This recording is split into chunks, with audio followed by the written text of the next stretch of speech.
Dear students, welcome to Dr. Nitin classes. இப்போ நம்ம last வீடியோடைய ஒரு கண்டினியூஷன் தான் பார்க்க போகிறோம். தட் இஸ் அனிமல்ஸோடைய வந்து பார்த்தீங்கன்னா ப்ரீடிங் பார்த்துட்டு இருந்தோம். நவ் த கண்ட்ரோல்டு ப்ரீடிங் அப்படின்னு சொல்லுவோம். வாட் இஸ் கண்ட்ரோல்டு ப்ரீடிங் அப்படின்னா,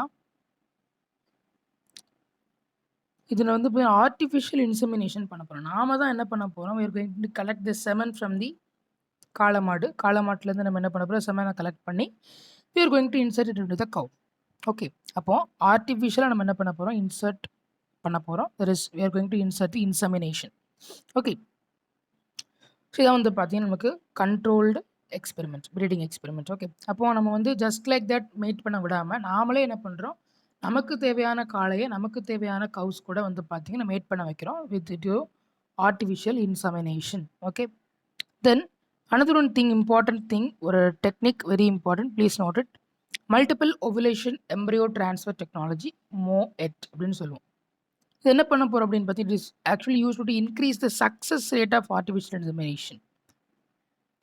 ஆர்டிஃபிஷியல் இன்செமினேஷன் அப்படின்னா ஒரே ஒரு ஓவம் இருக்க போகுது. அந்த ஒரு ஓவமை என்ன பண்ண போகுது, நம்ம போடக்கூடிய செமன் அதில் இருக்கக்கூடிய ஸ்பெர்ம்ஸ் எல்லாம் போய் ஃபர்டிலைஸ் பண்ண போகுது.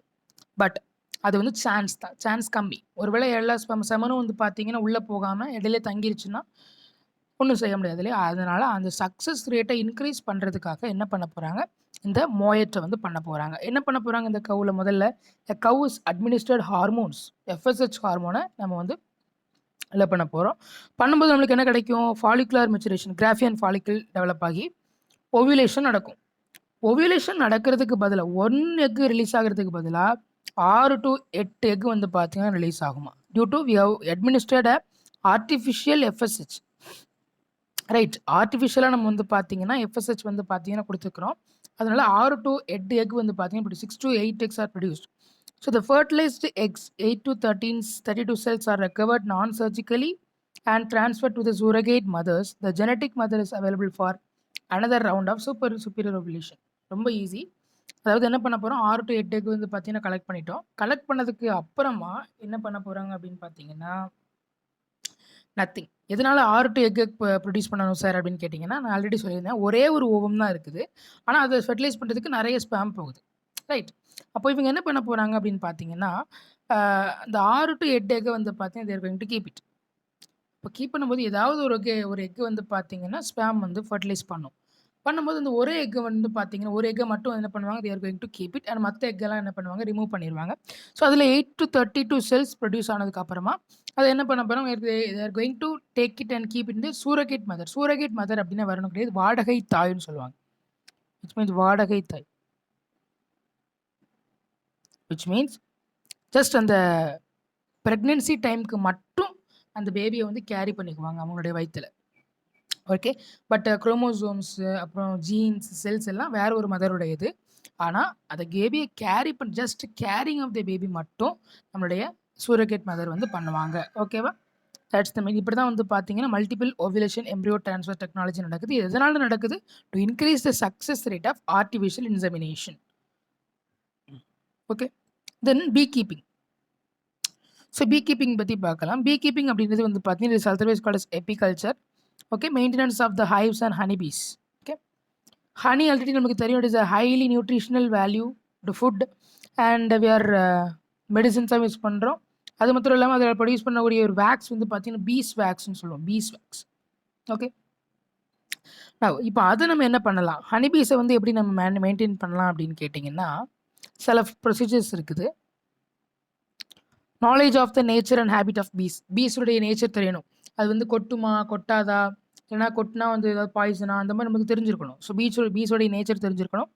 செலெக்ஷன் ஆஃப் சூட்டபிள் லொக்கேஷன் ரொம்ப ரொம்ப முக்கியம். லொக்கேஷன் தான், பிகாஸ் நம்ம வந்து திறந்த வெளியிலலாம் அந்தளவுக்கு வைக்க முடியாது. ஸோ ஒரு மரக்கிளையிலையோ இல்லைனா ஒரு பெட்டிக்குள்ளேயோ தான் நம்ம வைக்க முடியும் பீ ஹைவ்ஸ். ஓகேவா, that's the main thing. Then catching and hiving of swarms. Okay, catching and hiving of swarms is nothing but அந்த மாதிரி நம்ம மேக் பண்ணுறது. அந்த பீஸை வந்து பார்த்திங்கன்னா கேட்ச் பண்ணி ஒரு இடத்துல வச்சு அதை வந்து எப்படி நம்ம வந்து ஹைவ் வந்து பார்த்திங்கன்னா பெருக்கலாம் அப்படின்றத நம்ம பார்க்க போகிறோம். அடுத்தது management of bee hives during different seasons. ஒவ்வொரு சீசன்ஸ்லையும் எப்படி நம்ம அதுக்கு ஹேண்டில் பண்ணணும்னு தெரியணும். லைக் ரெய்னி சீசன்ஸ்லாம் நம்ம என்ன பண்ணணும், ஸோ சம்மர் சீசன்ஸில் நம்ம என்ன பண்ணணும், ஸோ ஹீட்டை வந்து தடுக்கிறதுக்காக என்ன பண்ணணும், அப்புறம் வந்து அதிகமான கோல்டு உள்ளே போகாமல் இருக்கிறதுக்கு என்ன பண்ணணும், அந்த மாதிரி நிறைய டெக்னிக்ஸ் நம்ம தெரிஞ்சு வச்சுக்கணும். அப்புறம் handling and collection of honeys and wax, இது ரொம்ப ரொம்ப முக்கியம். பிகாஸ் நம்ம வளர்த்துட்டு ஒன்றுமே கலெக்ட் பண்ணலன்னா வேஸ்ட். ஸோ வளர்த்துட்டு அந்த ஹனியும் பீ வேக்ஸையும் எப்படி கலெக்ட் பண்ணணும் அப்படின்ற டெக்னிக்கும் நமக்கு தெரிஞ்சிருக்கணும். ஸோ இதெல்லாம் வந்து பார்த்தீங்கன்னா, இங்கே டிஸ்கவரி சேனல்லலாம் பார்த்துருப்பீங்கன்னா உங்களுக்கு தெரியும். அதில் நிறைய ஹனி பீஸை வந்து பார்த்தீங்கன்னா வளர்க்குற வீடியோஸ்லாம் போடுவாங்க. So that is very nice to see that. Okay. So நம்முடைய இந்தியாவில் வரக்கூடிய ஹனி பீஸோடைய நேம் என்னென்னு பார்த்தீங்கன்னா ஏபிஸ் இண்டிகா. ஓகே. நமக்கு மெயினாக தெரியக்கூடிய விஷயம் என்னென்னா ஏபிஸ் இண்டிகா தான். ஓகே. அடுத்தது என்னென்னா, keeping bee hives in crop fields during flowering period increases the pollination. அதாவது இது ரொம்ப ரொம்ப ஈஸி இது. இது வந்து பார்த்தீங்கன்னா, நமக்கு வந்துட்டு அந்த பீஸை வந்துட்டு வேற ஒரு இடத்துல வைக்காம, வயல்வெளிக்கு பக்கத்தில் வச்சோம்னா, இல்லைன்னா ஏதாவது பூச்செடி வளர்க்கக்கூடிய இடத்துல வச்சோம் அப்படின்னா, நம்ம என்ன பண்ணலாம்னா, அதனுடைய ஃபெர்டிலைசேஷனை இன்க்ரீஸ் பண்ணலாம். விச் மீன்ஸ் பாலினேஷனை இன்க்ரீஸ் பண்ணலாம். பிகாஸ் நம்ம இந்த பீயை வந்து பார்த்தீங்கன்னா, நம்ம வயல்வெளிக்கு பக்கத்தில் வச்சுருந்தோம்னா, இந்த பீ என்ன பண்ணும், ஒவ்வொரு ஃப்ளவருக்காக போய் ரெக்டர் கலெக்ட் பண்ணிட்டு வரும். அப்போது நம்மளுக்கு பாலினேஷன் ரேட்டும் இன்க்ரீஸ் ஆகிறதுக்கு வாய்ப்புகள் அதிகமாக இருக்குது. That's the main thing. Okay. Then fishery. இவ்வளோ நம்ம என்ன பார்த்தோம், பீ கீப்பிங் பற்றி பார்த்தோம். இப்போ நம்ம ஃபிஷரிஸ் பற்றி பார்க்க போகிறோம். ஃபிஷரி பொறுத்த வரைக்கும் it is an industry devoted to catching, processing, selling fish. Like ஃபிஷ்ஷாக இருக்கலாம், க்ரஸ்டேஷன்ஸ் லைக் ப்ரான்ஸ், அப்புறம் octopus, squids.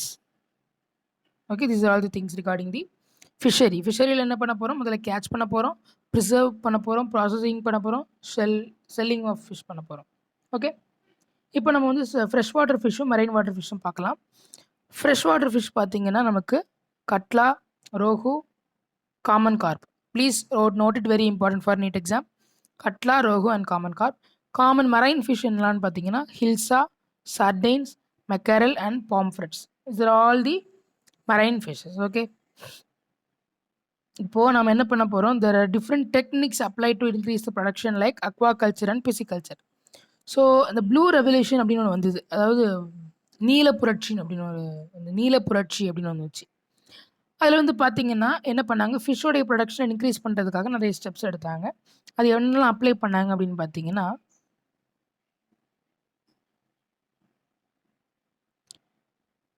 So they have applied a lot of techniques. Okay.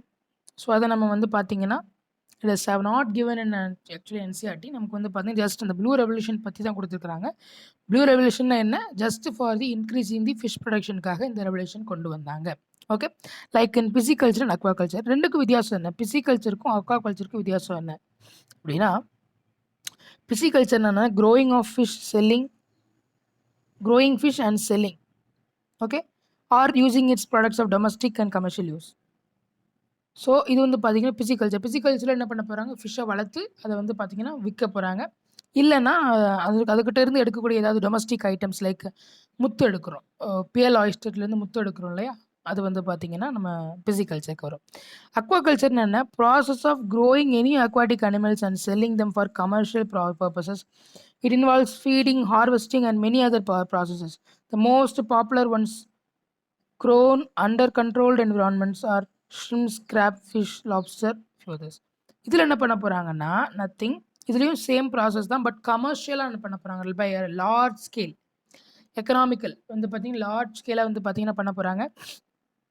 அதை வந்து பார்த்தீங்கன்னா ஃபீட் பண்ணுறது, அப்புறம் அதை வந்து பார்த்தீங்கன்னா அந்த ஃபிஷ் எல்லாம் வந்து பார்த்தீங்கன்னா அறுவடை பண்ணுறது, விச் மீன்ஸ் அதை எடுத்து என்ன பண்ண போகிறாங்கன்னா they're going to sell it for lot of prices. இதில் என்ன பண்ணுவாங்கன்னா கரெக்டாக அந்த என்விரான்மெண்டல் கண்டிஷன்ஸை செட் பண்ணி வைப்பாங்களாம், லைக் கோல்டாக இருக்கணுமா ஹாட்டாக இருக்கணுமா அப்படின்ட்டு. Like shrimps, crabs, fishes, lobster, few others எல்லாம் வந்து பார்த்தீங்கன்னா இந்த மாதிரி they're going to farm it. Okay, this is the difference between the pisciculture and aquaculture. Okay, yes.